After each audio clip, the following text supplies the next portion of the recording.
Welcome to the Shipping Lab. In this video, we're going to take a more detailed look at the if command. Before we begin, I would highly suggest that you have a copy of Microsoft Excel up and running. One of the things, and this is pulling from my background in education, that will really help this sink in is by doing. If you just watch and listen, you'll get a little bit, but nothing near as much as actually doing the hands-on with me. Here we go. This is going to be the Shipping Lab. This is our initial worksheet. This is what it's going to look like when we're done. So let's begin. First, if you don't already have a new workbook open one right now. You can use Ctrl+N. We want to create a brand new, fresh workbook to do our work in. You need to create the following headers: item cost, quantity, subtotal, shipping, and total. Once you've written those out, then format them so they look good to you. It really doesn't matter how you format them, just format them, because that will also help reinforce things that we covered in previous units. Once you're done creating your headers, now it's time to format some of the columns. I want you to select column A.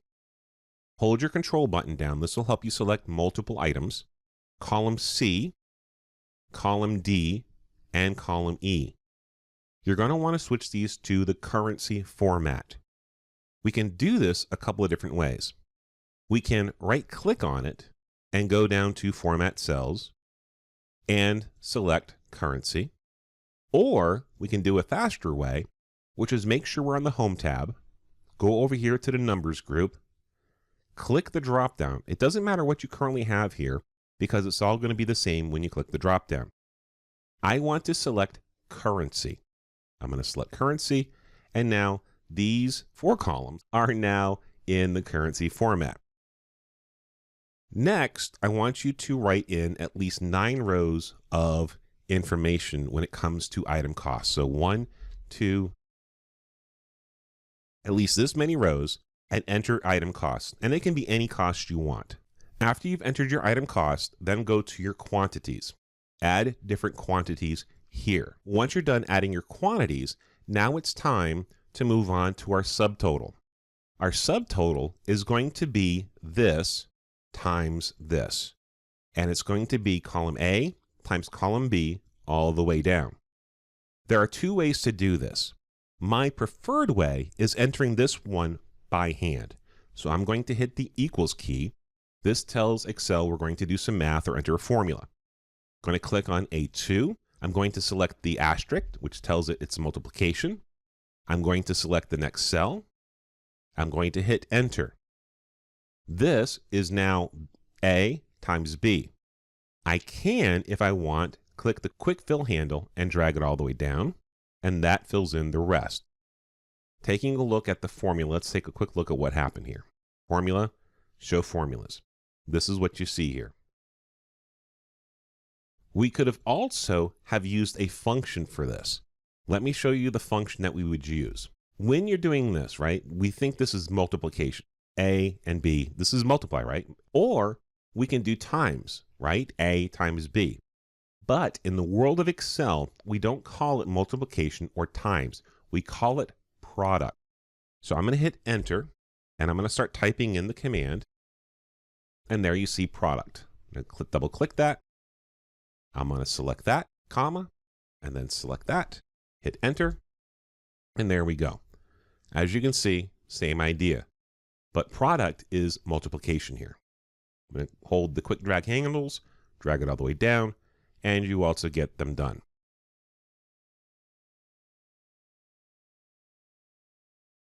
Personally, like I said, I like the multiplication. I like to enter it myself. So that's what I'm going to go and do. Equals that, asterisk, that, whoops, not that, this. Hit enter and drag that all the way down. Boom, we're good. So right now, you should have your columns, you should have item cost, you should have quantity, and you should have subtotals. The next thing we're going to do is we're going to skip the shipping column.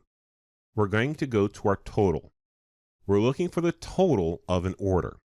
So for total, it would be our subtotal, and we're adding our shipping columns. So this plus this. So we can do this in two ways. We can, of course, enter the formula by hand. Hit enter. We can drag it down. Notice this is the exact same as this, which one would expect because there's nothing here to be added to.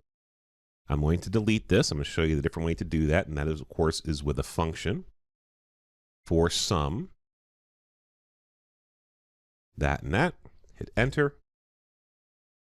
Quick fill handles, drag it all the way down. So let's make sure we're on the same page. Item cost, enter some numbers. Quantity, enter some numbers. Subtotal is A times B. Shipping is blank. Total is C plus D. Let me show formulas here so you can see.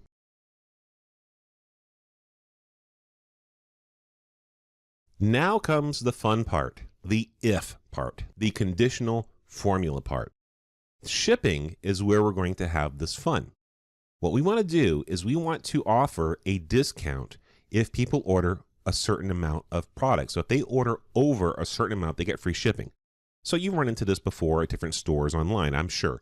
If you order over a certain amount, you get free shipping or you get a discount on shipping. What we're going to do is we're going to type the following. Equals, because that's how we start a formula.